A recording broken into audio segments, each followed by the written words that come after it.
think we'll go ahead and get started if that's okay. First of all, I want to thank Linda very much for coming today, and Bob's daughters, Alicia and Christy. Would you introduce them, please? I will happily do that. Why don't you come up a little bit, and people would like to get a chance to see you.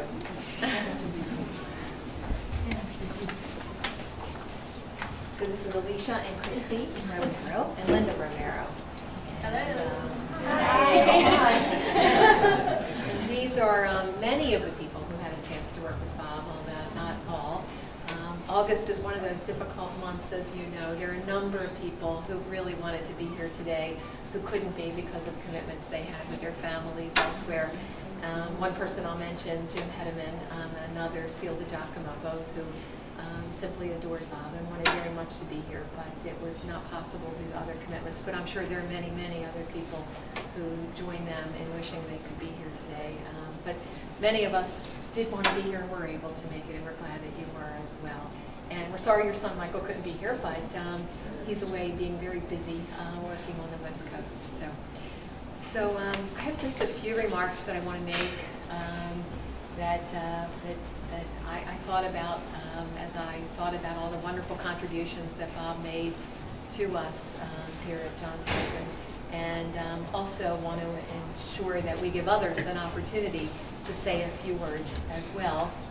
And then we'll invite Bob's family to unveil the plaque that has been installed here in his honor. So first, just a few words as I think about Bob.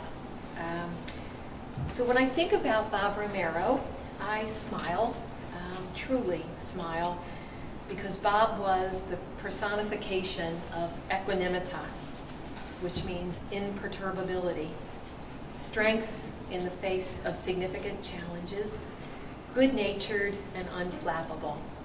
Bob was indeed unflappable. He had a truly natural temperament to deal positively and optimistically with all things, even his illness. As Sir William Osler, the father of American medicine and the former chair of medicine at Johns Hopkins, once said, "Natural temperament has much to do with its development, but a clear knowledge of our relation to our fellow creatures and to work of life is also indispensable. One of the first essentials in securing a good-natured equanimity is not to expect too much of the people amongst whom you dwell." And that was Bob. He never expected others to do something that he wouldn't have willingly done himself. He fought hard and expected very little in return. Bob was courageous from the fall of 2004, when he was first diagnosed with cancer, until his last full day with us in the office on June the 4th of last year. He worked with us, he ate with us, he remained strong and vibrant and warm and funny, even in the face of his battle with a terrible disease. He was courageous for sure. Bob was selfless. He never expected to be treated any differently or any better than any other patient at Johns Hopkins. He never wanted his role at Johns Hopkins to influence his care. He was selfless for sure. I remember one day asking Bob about his care, and I asked if he thought he was being treated with respect. I wanted to know if all the members of his care team were being supportive and helpful, and if they knew who he was. And I remember his response. He said, "Everyone at Hopkins has been just swell, just truly swell." And that was Bob. He wanted no more than what any other patient would receive. Most of all, when I think of Bob, I think of optimism. He faced each day and each treatment with focused optimism. He knew the odds, but he remained positive and energized by the fact that he was being treated by the best of the best. He came to work every day he could, and he contributed, even when he was clearly weakened by the treatments and by the frightening news he was receiving. In honor of Bob, I would like to ask that we all focus our energies on working together in his memory to strengthen our own courage, our own selflessness, and our own optimism. I would ask that we remember that we are all here for a very short time, and we must each do our best to make a difference. We must work hard not only to identify problems, but to solve them, as Bob did amazingly well. It's the least we can do to honor a wonderful person who remained unflappable, imperturbable, courageous, selfless, and optimistic, a person who truly possessed equanimitas. I know there are a number of other people who would love to say a few words before we unveil the plaque, so I would invite you up if you'd like to share maybe a story or a memory or something that Bob's family would enjoy hearing. So please join me and share your own thoughts. Thank you. I've known Bob for about 30 years, at least. And the thing I can say about Bob is he was absolutely the same from the first time I met him till the last time I got a chance to talk with him. And he loved his family. He loved talking about you guys. He loved his work. He loved everybody that he worked with. I mean, there was no one that Bob didn't like, I think. And I never heard Bob say a bad word about anybody. And I enjoyed working with him, knowing him all this time, hearing the stories about the family, and, you know, listening to him laugh when he would crack himself up telling a story. And he did that often. But, you know, the thing that'll stick with me with Bob is he was a gentleman and a gentleman. And he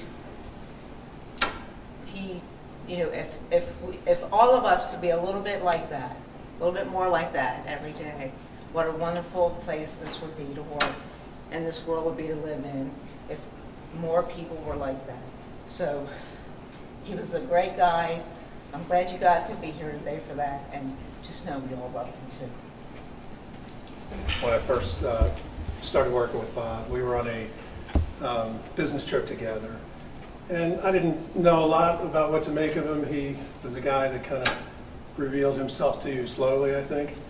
And so we're in the car and we're chit-chatting, and he's like fiddling with the radio. I think I was driving, and he said, you know, what kind of music do you like? And I do a lot of stuff with music. I said, anything, I like anything. So he turns on the radio, and this is the song that came on.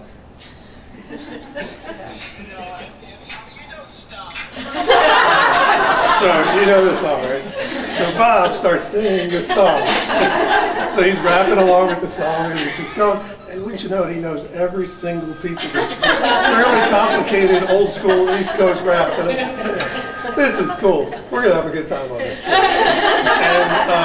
And we did have a good time on the trip, and we talked a lot about IT and about you guys and business and everything else. And I think the biggest thing it gave me, now that I think back on it, was maybe a glimpse into the kind of guy that you guys had for so long, and that I knew him for several years, but it gave me kind of a glimpse into what you guys probably knew and loved so well. So thank you for sharing it with us. Thanks for being here today. I just wanted to share a couple things that I've had with Bob, and I feel like every life touches us in a special way. And it leaves not only a memory, but also a lasting imprint. And Bob definitely did that for a lot of us. He generally approached life, as Steph said, with a positive and optimistic outlook. And that carried out to those that are around him. For many years, Bob had the pleasure, and sometimes annoyance, to work particularly with Mary, Teresa, and I. I'm leaving you out of this. I came along with I'm going to leave you out of that one. That's right. And it was a pleasure for him a lot of times, and we three know sometimes we annoyed him. But with that, Bob would sort of approach that, and he would talk to us in a positive way. When we came to him with issues, he would tend to think about it, and sometimes he would say, well, maybe you should look at it this way, or maybe you should look at it that way. But he would always try to get us to look at it differently than we were at that given time. Wouldn't the two of you agree? Yeah. He would challenge us through our thought process, and sometimes he would be quiet and reflective. And when those things happened, we usually looked at each other and thought, uh-oh, what's going But I think this really happened when Bob knew we were right and he didn't want to admit that. At any rate, he enjoyed the banner with us, and when Steve came along, he enjoyed that as well. Steve generally got beat up right along with Bob. At social events, Bob's wife Linda would join in with that banter, and then Bob really had no chance at that point. He still enjoyed it either way. I'm glad that we have those memories with Bob. And through Bob, I met a good friend that I'll cherish. So thank you. I've probably known Bob for about the same length of time that Mary has. And whenever we started with USF&G, it was 82 or 83, but the memories have always been the same. He's just a wonderful person who really cares about others. The only thing I have to say about it is the only time I ever won a golf tournament when I was partnered with Bob. And he carried us. And it was one of these IT things where we had to force him. And thank God he was there because I sure couldn't carry anybody. It was a good time. He's just a wonderful person. And I have a lot of great memories. So thank you for this time to spend. Thank you.